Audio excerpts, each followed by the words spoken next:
Today on With Heart, I'm going to be walking you through the process of installing under cabinet lighting.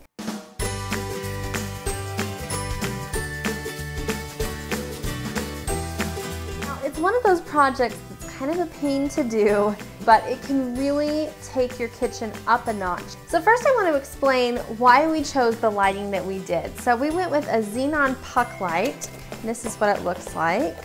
And the reason we picked this one is because number one, it's inexpensive, and number two, LED can sometimes have a bluish hue to it, so we wanted it to be a more natural light, so that is why we picked this one. I'm going to put them all in place kind of where we're going to install them. So we're going to put one over here, and this is just kind of giving me a visual idea of where I need to install them. We wanted to space them out so that they provided enough light, but not that they were so much that it was just too bright in the area. So we kind of thought that this layout worked best.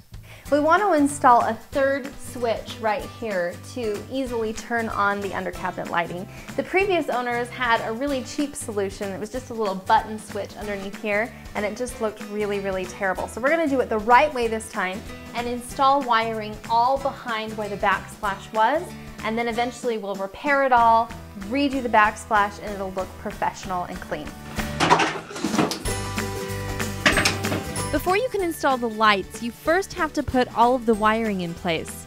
Now, it's easiest to do this before the wall is actually in place, but since we are working with an existing kitchen, we had to find a way around it. Now, we wanted all of the lights on the same switch, so we had to install the wiring behind the wall. To do this, we first located each of the studs. We cut into the wall next to the stud, drilled a hole in each stud for the wire to go through, then used an electrician's tool called fish tape to fish the wire behind the wall, through the studs, and over to the other light. Now, all of the connections for the wiring need to be outside the wall, as it causes a fire hazard to have any connections behind a wall. We switched out the existing 2-gang switch box to a 3-gang switch box to include a switch for the under cabinet lighting.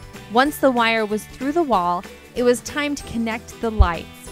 We used very short screws that came with the light to drill into the bottom of the cabinet to hold the lights in place. The under cabinet lighting is now complete, and I am excited to show you what it looks like. So I was a little on the fence with how much work it was going to be, because it is kind of a pain to put in under cabinet lighting.